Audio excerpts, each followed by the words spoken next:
Start का suspension? देखिए, मैं देखता हूँ इसको थोड़ा डिफरेंट तरीके से। न्यूक्लियर वेपन का इस्तेमाल अलग चीज है और स्टार्ट का सस्पेंशन अलग चीज है। सस्पेंशन जो किया गया ये नहीं दिखाता है कि हमने इसको निरस्त कर दिया है। सस्पेंशन का कि फॉर द टाइम बीइंग इसको हमने सस्पेंड किया है, आगे फिर से इसको रिवाइव किया जा सकता है, पॉइंट नंबर 1। दूसरा ये कि जब बाइडेन की विजिट हुई यूक्रेन में, ये बड़ा सरप्राइज विजिट था। इसको काउंटर करने के लिए रशिया के लिए कुछ ना कुछ तो ऐसा स्टेटमेंट देना था जिससे कि एक प्रेशर यूएस पे महसूस हो, इसलिए इसके तहत उसने स्टार्ट का सस्पेंशन किया है।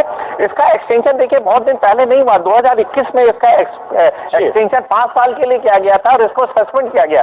तो ये जो रशिया ने अपना एक स्टेप फॉरवर्ड लेके प्रेशर अब यूएस के ऊपर डाल दिया है और साथ में देखिए कंडीशन भी लगा दी है कि अगर हम इससे वापस भी आ सकते हैं, इसको फिर से रिवाइव किया जा सकता है, शर्तें लगाई हुई है और ठीकरा इसका यूएस पे फोड़ा। सबसे बड़ी इसमें चिंता यही है कि जो एक ग्लोबल एनवायरमेंट बनाया जा रहा था विनाशकारी हथियारों के प्रसार को रोकने के लिए, इस तरह के फैसलों का उस पर क्या असर पड़ेगा? मनीष हमारे साथ मॉस्को से मौजूद है। मनीष, हम देख सकते हैं कि माइनस टेम्परेचर में आप मौजूद हैं, लेकिन तापमान रूस से लगातार हम देख रहे हैं कि दुनिया भर में गर्म होता जा रहा है। पूरी दुनिया को क्या संदेश दे रहे हैं भाई? हम नॉर्थ कोरिया को फिर क्या कह पाएंगे, चीन को क्या कह पाएंगे, पाकिस्तान को क्या कह पाएंगे, भारत के लिए क्या मैसेजेस हैं कि टेंशन एस्केलेट हो रहा है तो you are just opening all the doors to destroy the world? क्या ये मैसेज है?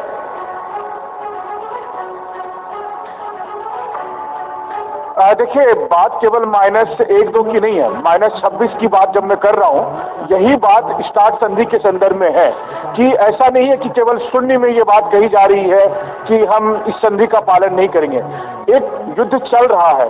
पुतिन का कहना है कि यूक्रेन को एटमी हथियार देने की बात कही गई थी और अगले कुछ हफ्ते में या 1-2 महीने में लॉन्ग रेंज मिसाइल मिल सकती है, F-16 जैसे फाइटर जेट हो सकते हैं। वैसे में अगर एक भी बड़ा हमला रूस की टेरिटरी में होगा तो पुतिन पर प्रेशर होगा कि वो ICBM का इस्तेमाल करे, और अगर ऐसा करना पड़ा तो फिर उसके बाद अच्छा, लेकिन मनीष एक बात बताइए एक बात बताइए, रूस के विदेश मंत्री ये बोल रहे हैं कि भले स्टार्ट को सस्पेंड कर दिया गया हो, लेकिन हम अपने न्यूक्लियर हथियारों को सीमित रखेंगे। अगर सीमित रखना ही है तो फिर उसको सस्पेंड करने की बात क्यों सामने आ गई है? और अगर यहां पर विदेश मंत्री ये बोल रहे हैं तो उनकी बात पर ही कितना यकीन किया जा सकता है? क्या आपको नजर आ रहा है? क्या इस पूरे मामले में एक नया मोड़ जिसका जिक्र, विध्वंसक मोड़ जिसका जिक्र हम कर रहे थे मनीष, वो आप देख रहे हैं क्या मॉस्को में मौजूद होकर?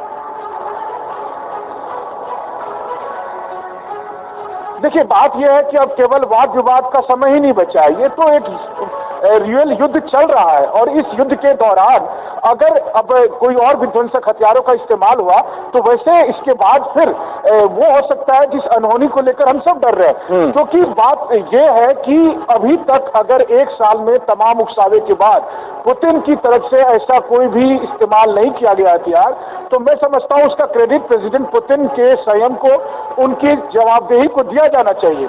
लेकिन बात फिर वही है कि जैसा पुतिन ने कहा कि रूस को हराया नहीं जा सकता है।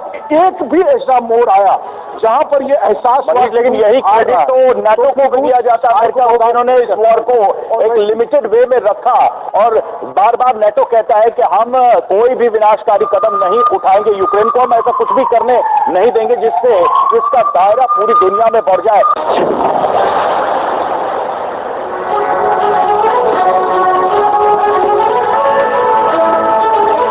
कल व्लादिमीर पुतिन का एक लंबा भाषण हुआ, लंबा संबोधन हुआ, जो बाइडेन का भी लंबा भाषण हुआ, और इस लंबे